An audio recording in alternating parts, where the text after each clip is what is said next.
Today, we're diving into a battle for the very soul of karate, all through the eyes of a master, Hanshi Deena Naidu. This is really a story about how an ancient art of self-defense can get twisted and corrupted by the one thing it's supposed to help you conquer, your own ego. So, let's start with a big question. What actually happens when a martial art loses its soul? According to Hanshi Naidu, this isn't just some vague philosophical question. Oh no, it's a very real problem, and it has a name that represents this deep rot in karate's original purpose. And that name is Jigate. You can think of it as the art's shadow self. It's what happens when the whole point of self-defense gets warped, when values are just thrown out the window and winning becomes the only thing that matters. So how did we even get here? How does a path to discipline become a stage for ego? Well, to really get a grip on this modern corruption, we've got to trace karate's ancient journey.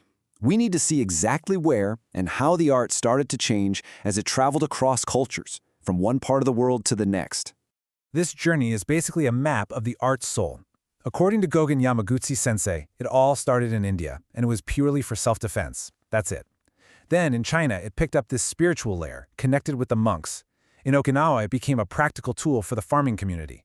But the biggest, and let's be honest, most complicated shift, that happened in Japan. This is where the art got infused with the intense, rigid code of samurai culture. And yeah, that brought incredible discipline for sure, but it also brought in a competitive spirit, a focus on dominance, and a massive dose of ego that would change the art's DNA forever. And this is a brilliant way to think about it. Hanshi Naidu uses the analogy of Chinese whispers. You know the game, right? With each cultural handoff, that original, pure idea of karate as a tool for defense and spiritual growth, it just got a little more distorted, a little more watered down. So this long historical journey basically created two opposing forces inside the very same art form. And that really brings us to the heart of the conflict. So let's define this divide clearly. Let's break down the differences between Karate-Do, the true way, and its shadow, Jigate, the way of the ego. And wow, when you put them side by side, the contrast is just stark. On one side you have Karatedo, the way. Its whole motive is defense and the search for spiritual growth. The core value here is Dharma, this idea of righteous living, of finding your true place through discipline and humility. But then you look at the other side, Jigate, the ego. Here, the only motive is winning. The focus, it shifts to making money, to commercial success, and the core value is all about personal glory. This path isn't governed by dharma, but by karma, that endless, grinding cycle of action and consequences, all driven by selfish desire. Hanshi Naidu actually wrote a pretty powerful poem about this slow decay, and he says, the corruption doesn't start with a fight, it starts with a transaction. The moment that commercializing the art becomes more important than the tradition itself, that's the moment Gigabytes is born. And from there, the problem just gets deeper. It starts to spread when instructors stop teaching the core values, humility, respect. When the real mentors, the real teachers vanish from the dojo. And in that empty space, Jigate doesn't just survive, it thrives. It grows. And this is the final stage of the takeover. It's when students are taught that the ultimate goal isn't mastering yourself, but just being better than the person across from you, to show off your ego through victory. At that point, Jiggy has won. It's totally capitalized on our most basic competitive urges, and it's turned the art into nothing more than a platform for the self.